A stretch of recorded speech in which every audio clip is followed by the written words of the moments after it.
The disquiet in the president's Jubilee party continues to play out in public. The deputy president recently took to social media to decry what he described as fraudulent and illegal changes to officials in the Jubilee party.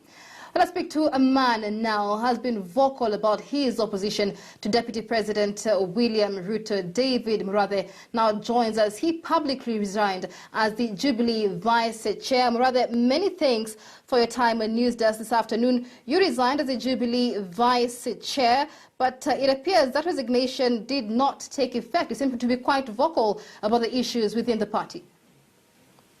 Hello, Michelle. Yes, Murathe, can you hear me? Yes, Murathe, can you hear me? Hello, Michelle. I can hear you, David. Go on. I can hear you, David. Sorry. Go on. It's like I was in a bad patch. How are you? Very well, David Murathe. Very well, David Murathe. We're currently in the air. I can hear you seem to now. have quite a lot about to say about the issues happening within the Jubilee party, but you resigned as the vice chair.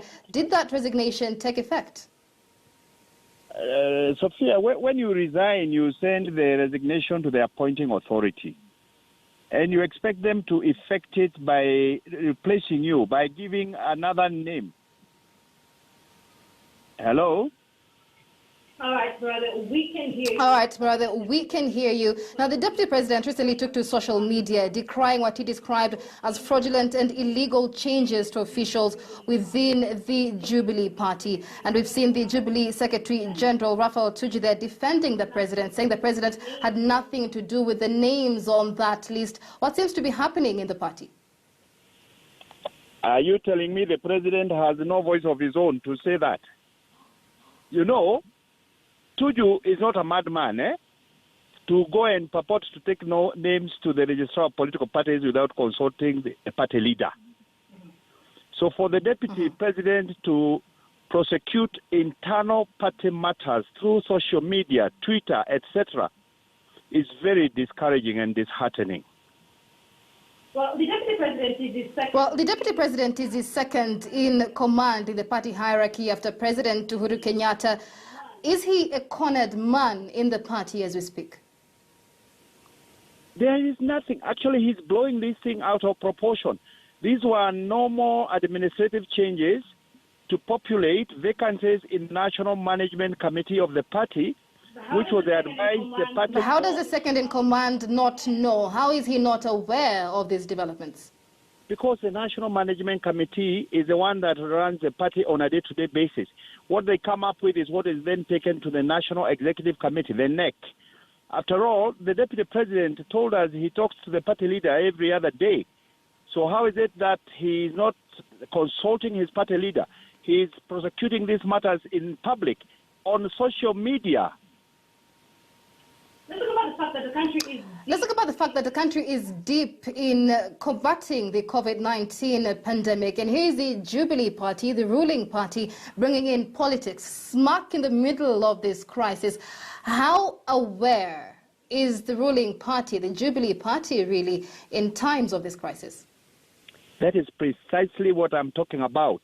That this deputy president is the number 2 in command in this country. He has never come out to engage other government arms like the Ministry of Health, like the committees, the Ministry of Devolution. He was literally smoked out of his hole last week. And when he hears an issue of a change of officials in a committee of the party, he goes boilo. And we are wondering, why is he trying to blow this thing out of proportion? Kenyans are more concerned about how the government is engaging in dealing with this coronavirus epidemic. But at the end of the day... But at the end of the day, the very people dealing with this epidemic are largely members of the Jubilee party. And the deputy president is the same person who told us he talks and consults with the president on a daily basis. You come here and take issue with the deputy president going and prosecuting these matters of internal party affairs on social media. Isn't that the very poster of a disjointed Jubilee party? There has been no problem in Jubilee. That's what I'm trying to tell you. He's actually blowing it out of proportion. And if he has issues with some of those changes, the right forum for him to raise those issues are with his friend, his party leader, his colleague in the presidency. It is not about mobilizing people to sign objections. The registrar said the rank and file of the party who have an issue to raise, they should write to her. We have more than 6 million members. So it is really not about 100 members of parliament being coerced to sign letters of objection.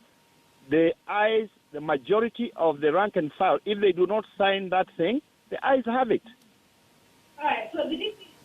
All right, so the DP denied the involvement of President Uhuru Kenyatta in these proposed changes. Have we heard from the president himself, who is the head of this party?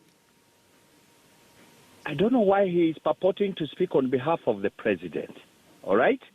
Because the president is a party leader. The president is expressing himself. He's pronouncing himself on every issue. And every now and then he's even coming out to pronounce himself on corona developments and whatever. Me, I would like to advise the DP, let us not wash our dirty linen in public. Let us use the internal party mechanisms, which he has not exhausted. all right, and finally, Murathe. All right, and finally, Murathe, what toll would you say this pandemic has had on party matters and really governance matters as the country stands uncertain of this virus? Number one, it was very depressing when you wake up every day to the headlines, to papers, to TVs, corona. It was very depressing. So maybe this is a welcome break. Like Raila said on another station, reggae has not stopped. We are just on halftime. Tutaenda kipindi cha lala salama. And you see, as far as we are concerned, the government is handling this thing properly. Mutahi Kagwe is handling it well. We are doing social distancing. We are following the protocols of engaging the people, preaching to the people. Just last week, the president went on vernacular to talk to his people in a language they understand. Raila went on Ramogi. Kalonzo went on those Musi FMs. Musalia did the same. I wish the deputy president could be busy also engaging his people and telling them the protocols, washing hands, distancing yourself, wearing masks, blah, blah, blah, and the provision of those masks, for example. That is where the government is. The Minister for Devolution is busy feeding people in the informal sectors, supplying them with water, boreholes. The water cartels have been defeated, and we have identified the vulnerable groups, and that is what the government is doing. And we have no time for cheap 2022 politics. Many thanks for your time. Many thanks for your time. That is David Murathe, former Jubilee Vice Chair, there speaking to us about the possible disquiet in the President's Jubilee Party. You're watching News Desk for the very latest news. Take a short break now, but